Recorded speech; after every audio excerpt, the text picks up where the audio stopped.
Welcome, welcome, welcome to today's podcast. This is your Rubies of Grace host, Rose Nyama. Rubies of Grace podcast aim to encourage building strong relationships, building friendships in our relationships, building relationship bridges, restoring and strengthening friendships and relationships. Rubies of Grace podcast promotes the principles of love, respect, mutual agreement, unity, integrity, and trust within our diverse relationships. We are God's jewels, beautifully crafted to radiate His image and light in this world. It's such a privilege to be sharing this podcast on Relationships Matter with you. There is so much to be gleaned and discovered. Why not sit back, stay tuned, and come with me on this journey as I share from the knowledge that God has graciously given to me and from various experiences that I have gained over time for us to better our relationships because relationships matter. Today's podcast is an introduction to our podcast series on relationships matter. There is an old popular quote that no man is an island. God created us to be social beings. From our individual conception, there is an established link between the unborn child and the mother, father, and others. When we go through various stages of life, we're connected in some ways to our teachers, instructors, classmates, teammates in various activities, colleagues, associates, friends, relatives, our partners, mentor, coach, and the list goes on and on. All these relationships matter. Relationships play a vital role in shaping our lives and contributing to our well being, as well as shaping the lives of those we're in a relationship with, and could be contributing to their well being or impacting on their well being. Our relationships can impact our well being, mental, emotional, and even physical health in profound ways, affecting how we see ourselves and the world. Also note that these same effects could be happening to those we have a relationship with. The effect of our relationships, whether negative or positive, is bi or multidirectional. It's not just a one-way stream. As I've already alluded to from the quote that no man is an island, our relationships can provide us with a strong sense of emotional security and support. This can happen when we afford ourselves the privilege of sharing life's ups and downs with others to help reduce stress, lower anxiety, improve resilience, our mental well being, and sometimes our physical well being can be enhanced by having someone to turn to, whether in good times or in bad times. Think about the possibility of enhancing someone else's mental well being by affording them that privilege of being there someone that they can turn to in good times and in bad times. Strong, healthy relationships can lead to better physical health. Positive connections with others can strengthen the immune system, lower blood pressure, reduce the risk of heart disease, and even extend lifespan. The support, motivation, and sense of purpose found in good and healthy relationships contribute to overall health of the parties in that relationship. Every relationship can be destroyed or restored. The onus is on the individuals in the relationship to place value on their relationship. And this value will inadvertently, unconsciously determine the possible outcome of that relationship or translate to the restoration or destruction of that relationship. Are you a parent, sibling? Are you a friend, mate, child? Are you a partner, spouse, or colleague? What value have you placed on your relationships? How much or how little does this relationship matter to you? It's so easy to despise what we do not value. The dynamics of our different relationships can be turned up a gear or more if that relationship matters to you. Bridges can be mended if the relationships matter to you. A Bible text is from Matthew chapter 7, verses 1 to 5.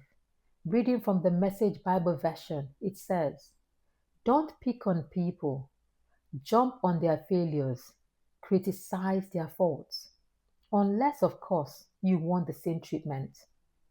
That critical spirit has a way of boomeranging. It is easy to see the smudge on your neighbor's face and be oblivious to the ugly sneer on your own. Do you have the nerve to say, "Let me wash your face for you," when your own face is distorted by contempt? It's this whole traveling roadshow mentality all over again, playing a holier than thou part instead of just living your part. Wipe that ugly sneer off your own face, and you might be fit to offer a washcloth to your neighbor. That's the reading of God's word. Life can be as simple or as complicated as we make it to be.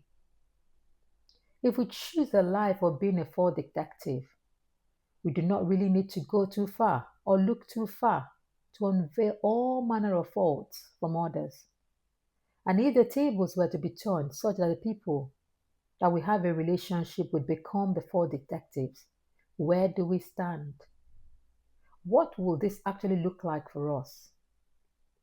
Are we going to be guilty as charged, or are we going to be acquitted as not guilty?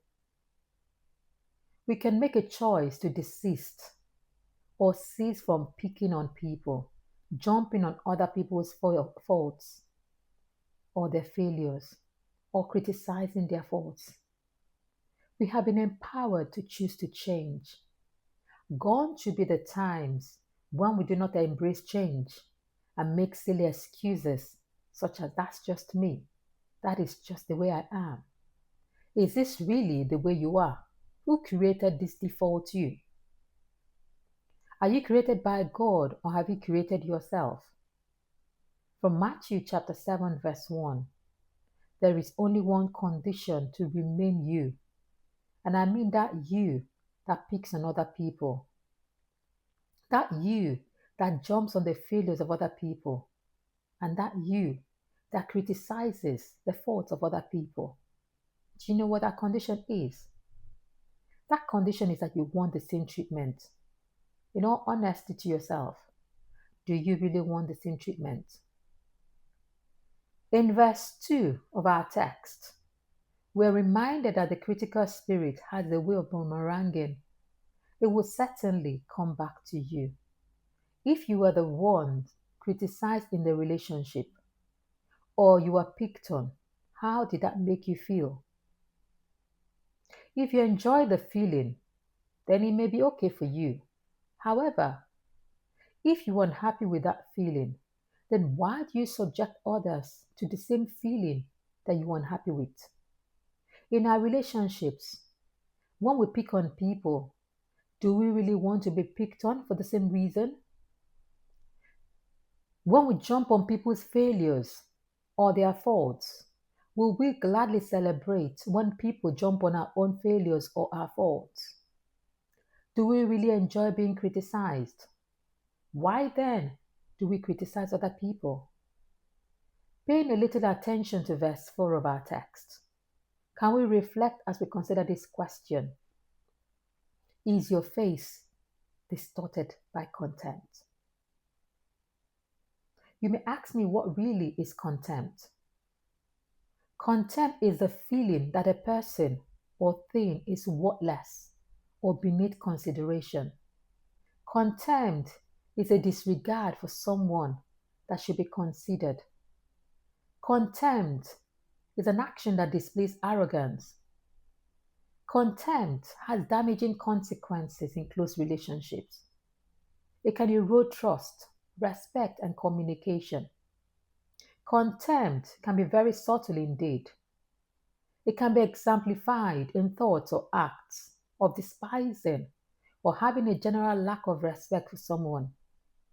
Did you know that contempt shows its ugly face when we make sarcastic and mocking comments about someone else's effort or opinions?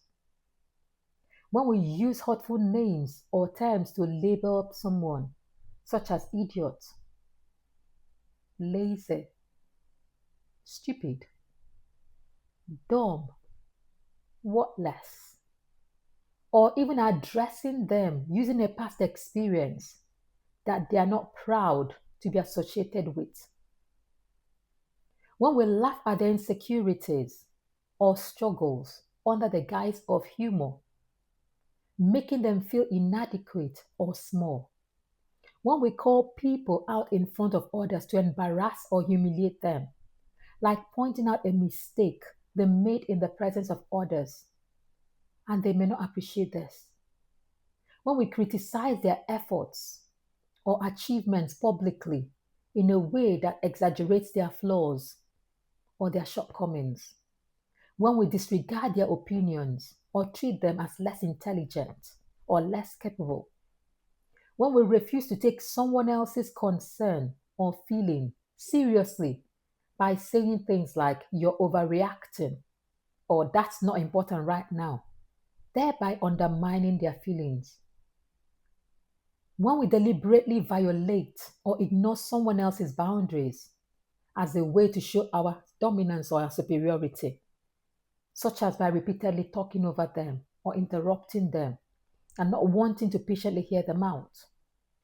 When we use a condescending tone or language or explain things to someone in a patronizing way, when we roll our eyes or mimic someone in a way that belittles or humiliates them, or by sneering or smirking when someone else is expressing their emotions or their thoughts, indicating that we don't respect their perspective. The Bible tells us that contempt distorts our face.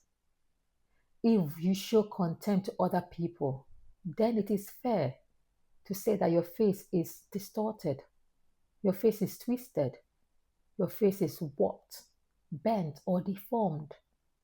And what does a deformed, warped, or twisted face look like? It looks really ugly. Showing contempt in relationships can lead to resentment, then to breakdown in communication, as it poisons the atmosphere with negativity and hostility. Can you examine your relationships? Is there tension in your relationships? Looking inwardly, could contempt be the culprit or trigger to the tension? Change can only come when we work towards it. This means that we have to be intentional. What are you going to do differently? Because relationships matter. Remember, there's so much to be gained from good relationships. Imagine improving your physical and mental well being by reducing unnecessary tension and stress in your relationships. Life inevitably involves hardship and comes with so much stress and pressures. Our relationships can be crucial in helping us to cope with life. Why would we want to increase the stress in our relationships? Remember, no man is an island. The presence of people who care about us can improve our ability to handle a lot of life's challenges. Knowing we have support can make us feel less overwhelmed and more equipped to face difficulties. When we care about people, our presence should improve their ability to handle their own life's challenges too. We can support them. We can help them to feel less overwhelmed. When we grow strong relationships, we support each other, strengthen each other. Having meaningful connections is often linked to increased happiness and life satisfaction. Sharing experiences and moments of laughter and a sense of partnership in life contributes immensely to joy and fulfillment.